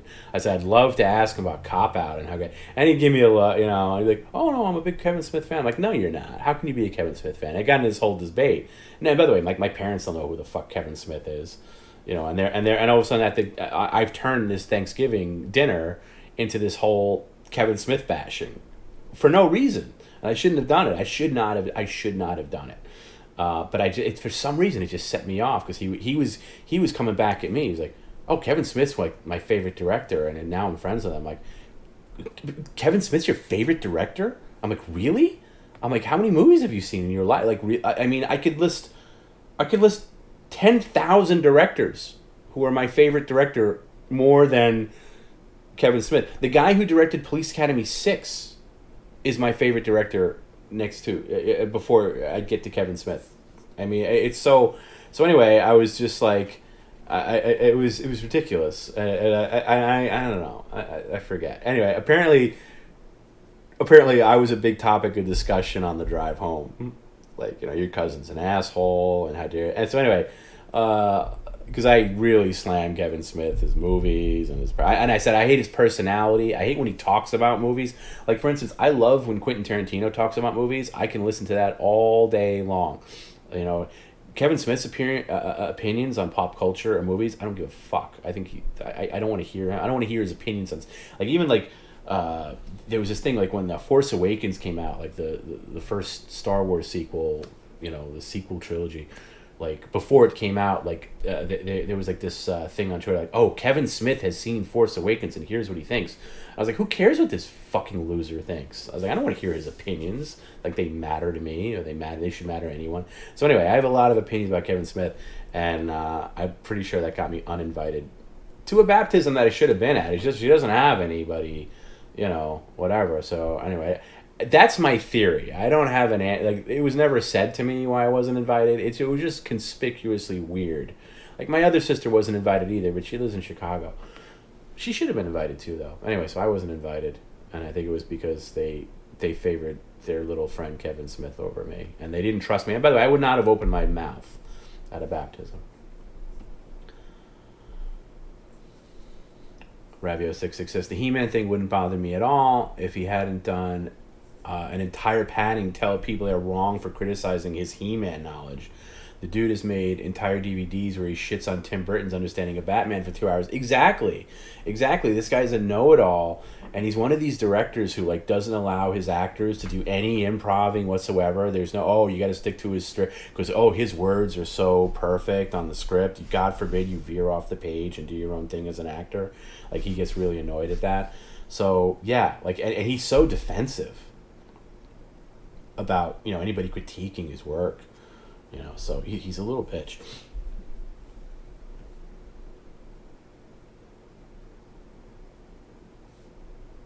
I'm sorry, and if anybody out there is a huge Kevin Smith fan, I'm sorry. Yeah, they're going to take Kevin Smith over me. They did take Kevin Smith over me. Guy, you know, I'm not going to forget that, by the way. I'm going to bring that up. Next time I see my cousin. What was with that? Why didn't you invite me? That is because Kevin Smith was there, and, you know, and also it's like there was a thing where I back when I posted on Facebook, I can't remember the last time I posted anything on Facebook. Every now and again I'll post like some family thing or something, but it's very rare. But I think I posted like some anti-Kevin Smith thing, and I remember like my sister told me that would like they didn't like oh, I've never been friends on Facebook with her husband, my cousin's husband. That's not happened, and I think it's because of that Kevin Smith Thanksgiving debacle. But yeah, so it's a big deal that they take it as a personal offense that I don't, you know, I have things about. Yeah, I totally agree. So Drink says it's like hearing what Michael Moore thinks. Exactly. Another fucking loser blowhard that you don't want to hear anything from. Yeah, I don't. But then again, fucking Kevin Smith would fill up college theaters and do talks about his opinions on pop culture and shit. So whatever, maybe we're in the minority. We should hit up Kevin Smith and tell him to stop breaking up families. Yeah, it's true. It's so weird to talk about, but it's true. Imagine, yeah, exactly, Mumbles. Imagine going to a Kevin Smith one-man show. Imagine doing that. Imagine buying tickets. Imagine driving there. Imagine sitting there. Imagine, like, parking your car and walking to a theater that you're going to go see Kevin Smith one-man show. Imagine that for a second.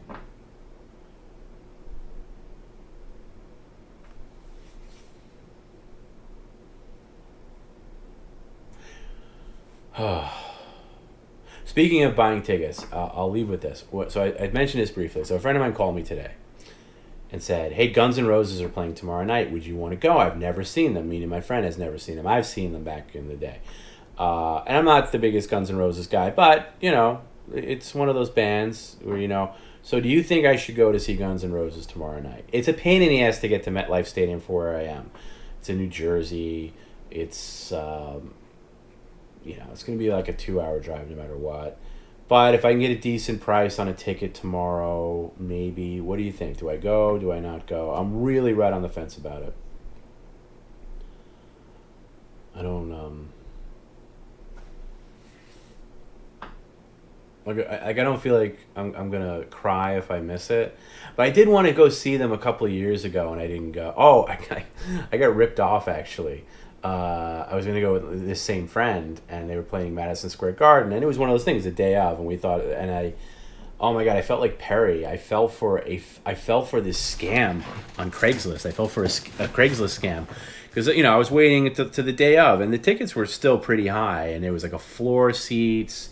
Guy wrote can't go. Got 2 floor seats. Da da da da. I was like regular person, and the guy gave his phone number, and I called him, and regular guy, whatever, and we talked on the phone. And he's like, yeah.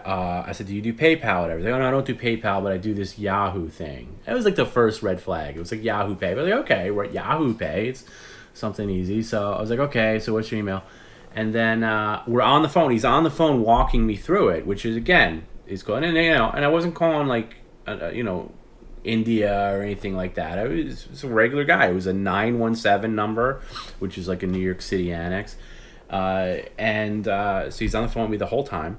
And I'm like, okay, what's your email? Da, da, da. Okay, here's the price. And I forget what the price was, but it was a good deal. It was like 200 something for 2 tickets, But it was believable because it was like the day. It was like not only the day of, it was like hours before the show. And so we're on the phone. And all of a sudden I sent it to him. I was like, okay, did you get it? I said, I got. And he's like, yeah. He's like, do this. Like he was walking me through. I was like, what do I click on this? Click on that. And he's like, yeah, okay. So I sent it. And then all of a sudden the phone went dead. I don't think I would get disconnected. I call back, and I can't get through. He blocked my number. Like my number was immediately blocked. And I was like, that's fucking weird. And then I'm thinking, I'm checking my. He was supposed to send it. That was the other thing too. I was sending it as PDF to your email. And I was like, no, I get it. He's like, oh, check your. The last thing he said to me was check your spam folder. And I went to do that, and I was just like, oh, this doesn't sound right. Oh man. Oh fuck! What did I just do? And but I have 2 phones, so I called him back on my other phone, and he answered, and expecting to get somebody up because he gave his number away in the Craigslist ad, and he answered, and I said, hey, it's me, the guy you were just talking to. Can you? We just disconnected. He goes, oh yeah, sorry about that. And I was like, and then I was immediately alleviated. I was like, oh okay, yeah, something just like, yeah. So I can't find this email. He goes, hold on a second, and then the phone went dead, and then he blocked that number. He blocked my second number, and I was like, oh, this motherfucker. I was like, shit, and what the fuck. And by the way, I had already called like my other friend. I was like, I got tickets, by the way. We're going tonight. Get ready. I'm going to pick you up. We're going to this concert. We're going. It's done. I just gotta. I found this guy in Craigslist. He's great. We're gonna be on the floor. It wasn't just the floor. It was the pit area, which is pretty much the entire floor. But it was like I was like, we're gonna be good. And so then I called with my Google Voice number, got him again, and then I just did a different voice, and I was like, yeah, I'm looking at your tickets. He's like, oh yeah, sure. Do this, that. And, like, he must have been doing this all day. Like collecting people's money, and then just what he does, he blocks it. So I don't know. He had some kind of whole scam going, and then I dropped the voice. I was like, "Asshole, what the fuck? What did you do with my?" And then as soon as I opened my mouth and my voice, he hung up, blocked that number, and then I had to call. Fuck, who did I call? I called my bank first, and then Yahoo, and I got the money. I got the money back, but I got the money back from my bank, but he kept the money, so it was a profitable scam for him. I don't know how. And yeah, and Snoo says, like, we've all fallen. Maybe we've all fallen for concert ticket scams, but that was pretty bad.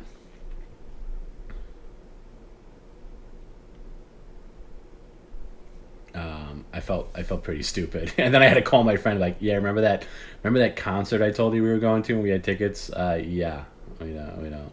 Yeah, Axl Rose is it's Axl Rose / and Duff McKagan, and that's all I know. And then whoever else plays. Joey says go. I might go. I gotta work. I got a busy day tomorrow. I gotta work out a couple of things to see if it can fly, but I think so. There's no stream tomorrow. Go to Jersey to pop into Kevin Smith comment store just to tell him he sucks. That's probably a good idea. You should go on the off chance I can talk to Axel and say if he ever skateboarded with Perry in Palm Springs. Yeah, I think I'm gonna try TickPick and StubHub tomorrow, and if I see a good, I don't want to go and sit in like absolute nosebleed seats. To me, that's not fun. I want to be somewhat close, but I don't want to pay a lot of money. You know what I mean? And these tickets are going for a lot of money.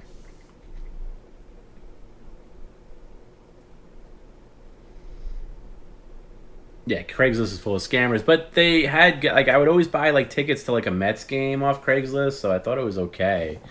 But man, this guy had some system going. Like, you know, I would love to have found out where he was, and I want to know how how he was blocking numbers and stuff, and do the whole thing. But oof, yeah. Now I just stick to if I haven't bought tickets to anything in a long time. This is my first time going anywhere with a crowd post COVID. So yeah, it's gonna be strange. Where was I with the crowd? Oh, I think when I was in LA, I went to Universal, and that was like the first time I was around like a lot of people, and it was a little strange. Like, oh, this is strange. So definitely the concert thing there, and I'm not wearing a mask either. So I hope they don't make that a prerequisite. I don't think they are. Vivid Seats is good too. Yeah, I use that, TickPick, StubHub, and usually the day of or the week of.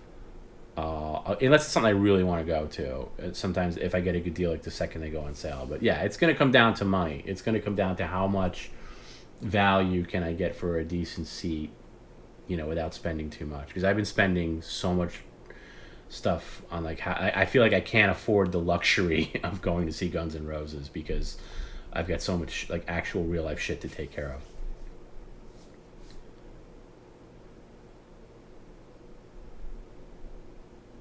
Yeah, good chances. A few years ago, my dad got a 2012 Mustang off Craigslist for $16K.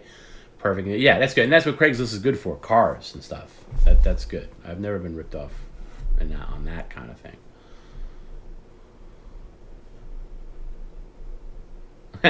I fell for a bag of parsley instead of weed in downtown Paris. I think everybody has a story like that too. Slash sweats him more than anybody I've seen on stage.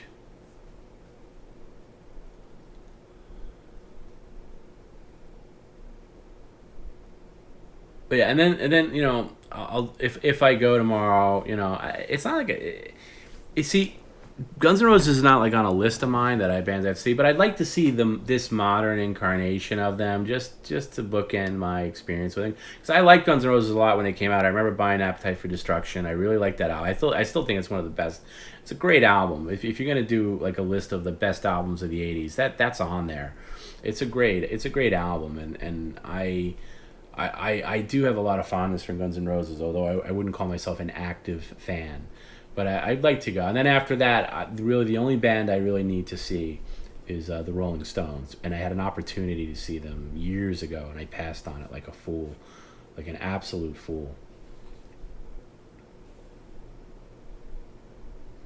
You went to a Met game last week, full house, not a single mask. Wow, yeah, see, that would be strange, man. I really want to go to a Met game, too, sometime. I want to take my dad sometime between now and the end of August.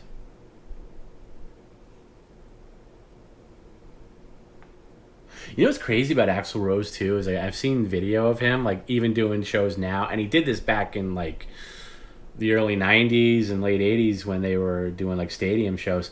He needs a teleprompter. There's a guy on that tour whose whole job is to run the teleprompter of lyrics for Axl Rose. If you ever get like see the videos of like the close-ups of the shows like on stage, there's this giant teleprompter. How do you not know the words to the songs by now?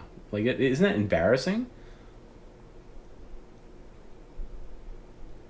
Like, it's like giant, like they're in giant word. Like he needs the words to "Sweet Child of Mine" or "Welcome to the Jungle." Like you need that teleprompter. Like that's crazy. And there's no other artist I can think of that I've seen that has a teleprompter. Even like older guys, they know the words to their songs for Christ's sake. Rick says, I'm surprised no one's posted a personal ad for Perry on Craigslist. Not giving anyone ideas, though. Yeah, that's interesting. I've not thought of that. That's so you got a creative mind. I made a Grindr profile, but I didn't post it on Grindr. Just Facebook as a joke. Oh man, that can go wrong if you post it on actual Grindr.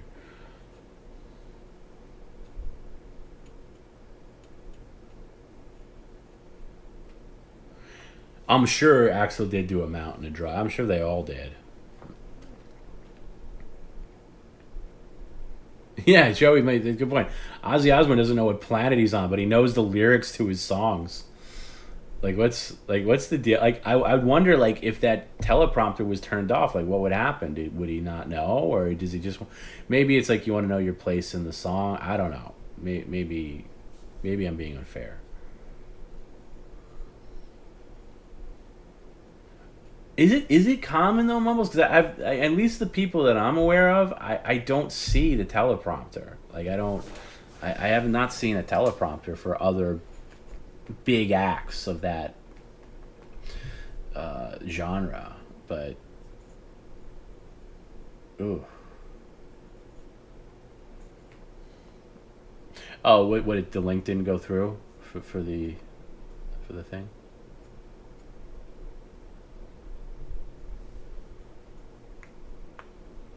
I've noticed Twitch chat is weird with what they allow and what they don't.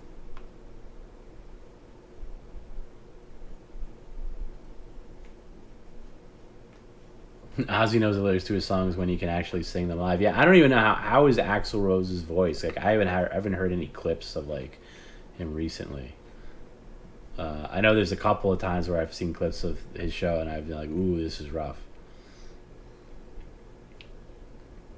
But they must be making a killing, Guns N' Roses, since he got back together with Slash and has the original line, because they Guns N' Roses was touring South America forever with just Axl Rose as the front man and all these different guys to the thing. But since they got together with Slash and pretty much have the original lineup, just the three guys, and then whoever else. They've been touring pretty consistently every summer and charging a very, very high price for tickets, and they gotta be killing it. I forgot about that. Yeah, he wasn't bad with ACD. I forgot that he fronted AC/DC for a short time.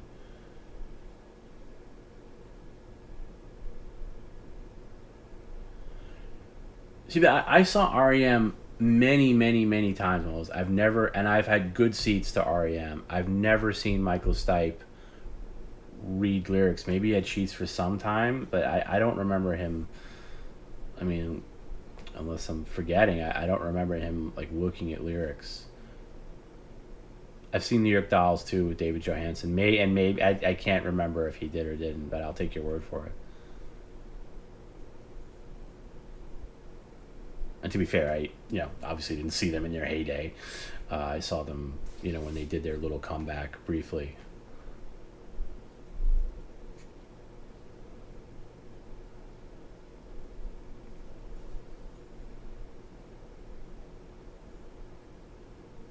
What's the deal with Vince Neil now? Is Vince Neil really, is he just completely out of it now? I haven't seen him recently. I saw a picture of him and I thought it was photoshopped. That's how bad he looked, but maybe that's really him.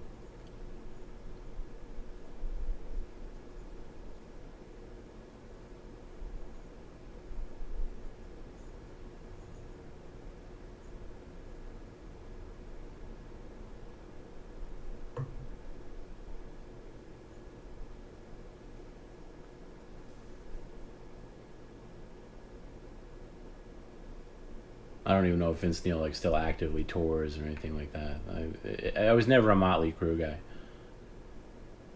I mean, I know of them obviously, and could probably rattle off 10 songs. Okay, his wife showed a picture of him recently in much better shape. All right. He makes up words that were never in the song. That's great.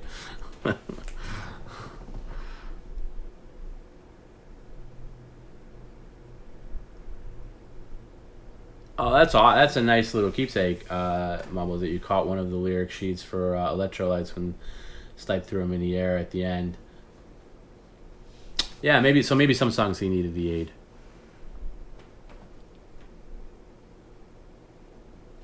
Tim says, "TomB, can we get Perry to play chess with the chat? Can he convince him that it's a genius? Does he know how to play chess? Has he said that?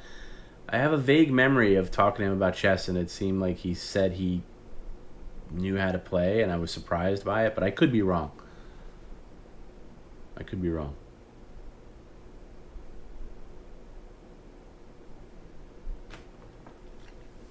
But all right, I'm gonna end it here. I'm gonna have my cereal and go to bed. But thanks everybody for hanging out tonight. I'm glad everybody liked the format tonight. I you know, it was something we didn't throw it together, but I wanted to make sure it worked.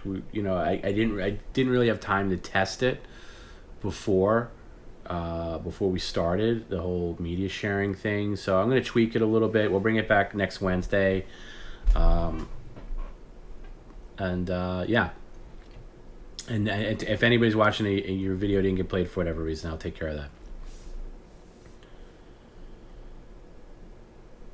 But I'm glad you guys liked it. You know, try to keep things fresh. Oh, I gotta remember to take the garbage out. Shit, that's another thing too. You gotta do when you have a house. You gotta actually take the garbage out. It's crazy because I was supposed to do that on. Of course, it's always on stream night, so I was supposed to do it on Sunday night. They pick up Monday. I forgot. I forgot about it, and I have like a mountain of garbage. So I got to do that now before I eat my cereal. Yeah, you too, guys. Have a good night. Good. I'm glad. A lot of people saying they like the format. Good, and again, a lot of credit goes to Joey. Not a lot of credit. All the credit goes to Joey. It was his idea. But good night, guys. We'll see you on Friday.